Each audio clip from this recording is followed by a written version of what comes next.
د مغل په شکل کې د فارسی د راوړلو د عربو په شکل کې د عربی د راوړلو انګریز په شکل کې د انګریزي د راوړلو هغه خپل ژبه راوړي ځکه بنیادی طور هغه خپل سیاست راوړي یلغرګل قبضاګر حکمران پردي هغه یو وهي ځکه چې هغه یریږي د ژبې د اساس نه د سیاست د بلدستۍ په وجه. ډاکټر صاحب ژبه چې د اقتصاد او د سیاست سره ونه تړلې شي د هغې د ورکېدو احتمال شته او که نه؟ ستاسو ډیره مننه چې زموږ خپل سټوډیو ته راغوښتم تر څو پورې چې ستاسو د دې سوال تعلق دی دا په دوو برخو کې دی یو خو پالیټکس تاسو یاد کو او بل اقتصاد تاسو یاد کو خو زه به د خپل اسانۍ لپاره داسې ووایم چې اقتصاد بنیادی شی دی اقتصاد هم د پالیټکس بنیاد دی او هم د ژبې بنیاد چې اقتصاد سره که پالیټکس نه وي تړلی هم یې ورکېدو احتمال شته اقتصاد سره که ژبه نه وي تړلې هم یې د ورکېدو احتمال شته بنیادی طور ژبه او سیاست د دې د یو بل سره د تړون په هکله د خلکو رائے موجودې هم دي دې باندې تجزیې موجودې هم دي ژبه او پالیټکس خصوصا زمونږ په دې ریجن کې او بیا کوم خصوصا پښتو واخلو نو په څه ځایونو کې دا رستو هم پاتې کیږي او په څه ځایونو کې دا مخکې هم ځي رستو په هغه ځایونو کې پاتې کیږي چې کله قوم محکوم وي محکوم قوم چې خپله مبارزه د حاکمیت دپاره د طرز حکمرانۍ د خپلولو دپاره د ژبې په اساس پیل کی نو دلته د حکمران طبقه یا د قبضهګر طبقه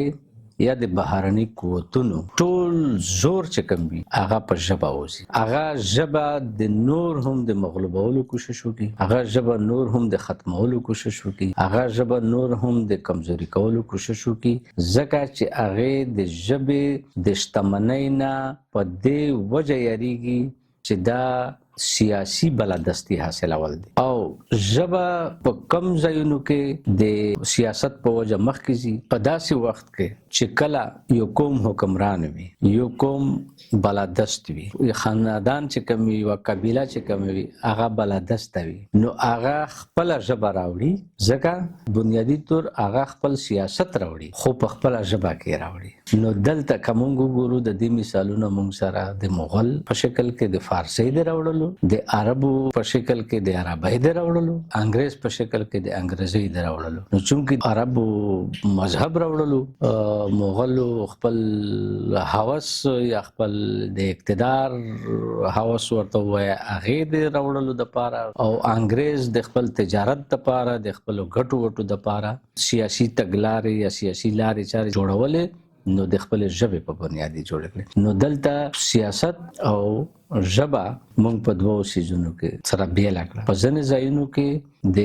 سیاست د وجې نه ژبه کمزوري شي وی وهي یلغرګل قبضاګر حکمران پردي هغه یې ووهي ځکه چې هغه یریږي د ژبې د اساس نه د سیاست د بلدستۍ په وجه او په ځینې وختونو کې ژبه د سیاست د وجې نه وده ومومي ځکه چې هغه خلک طاقتور وي حکمران وي نو د هغوی ژبه مخکې په وړاندې لاړه شي اوس راځو د اقتصاد ته دغه پالیټکس دا سیاست چې کوم دی چې دا ژبه کله کمزوري کوي هم او کله یې مضبوطوي هم ژوندی هم ساتي د مرګ سره هم مخامخ کوي دا سیاست بنیادي طور پیداوار دی د اقتصاد نو دا چې اقتصاد سره وتړلی شي نو سیاست به مخ په وړاندې ځي کمپرستي به راواخلو چې بنیادي طور کمپرستي سیاست د ژبې هم دی د کلتور هم دی د تاریخ هم دی که چېرته د کمپرستي سیاست هم موږ د اقتصاد سره ونه تړلو نو دا سیاست هم قوم کمزوري کوي هم ژبه کمزوري کوي پخپله سیاست هم کمزوري کېږي مخ په وړاندې نه ځي لکه تاسو ولیدل په دې نږدو ورځو کې د وسایلو دا بیل چې کوم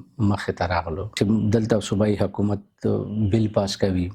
او په هغې په خلاف چې کوم ریزسټنس راغی مخې ته هغه ریزسټنس एकदम پښتون پالیټکس پیک ته راوخېژولو څه وجه وه هغې شاته اقتصاد تړلی و مدنیات تړلی و نو دغه مدنیات چې کوم دي دا د خلکو